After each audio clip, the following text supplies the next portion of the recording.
Hello and welcome to Evan's Mill. Today we're coming to you from the Halcyon Suite kitchen up in the Solstice Lodge.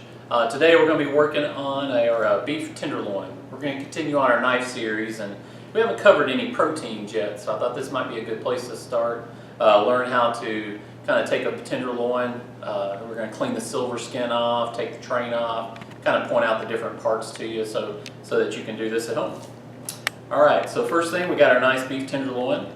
And this one's pretty well cleaned up. Sometimes you'll see them, they'll have a lot of fat kind of, covering it up here, but this one's already pretty clean.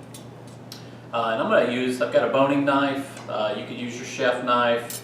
I even see our sous chef, he likes to use a paring knife when taking the silver skin off. So whatever's most comfortable for you.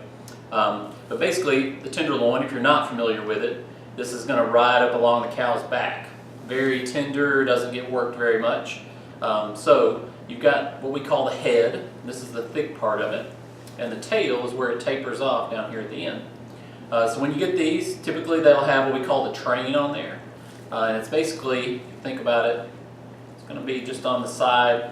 And it's usually pretty easy to distinguish because it kind of wants to naturally fall off. So we'll kind of pull that apart with our fingers so that we can see where to cut. And then we'll just take and cut that train right off. Right.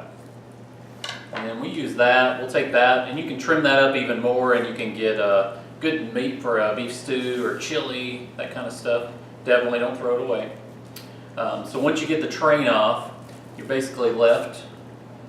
You got the head down here, and when you can see this, we call silver skin. And this is good to take off. We don't want to leave that on there.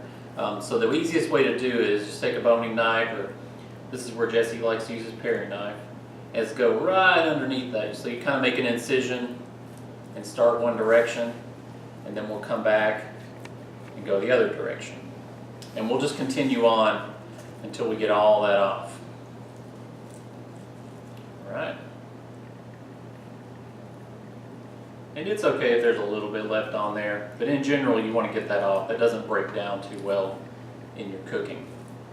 Alright, so you can kind of see where this kind of comes apart, where the head meets the middle. Now, what we'll do, if you want to cut filet mignons, everybody has heard of a filet, this is where it comes from. So we're going to take off the head, and this is the part, if you come here and you have beef tenderloin for dinner, we'll take these heads, season them up with that millstone dry rub, which you can find the recipe for on our recipe blog, and we'll sear those off or grill them off and then maybe finish them in the oven, and then you can carve them nice and thin, kind of going with the grain there, and that makes a wonderful dinner. Or you can take the middles, and we can go probably about 1.5 inches, depending on how thick you want your steak, but to get about an 8-ounce filet, we're going to cut about 1.5 inches or so. And as you can see, that's just a nice, beautiful filet. Cut us another one. I'm going to get about 4 of those out of there.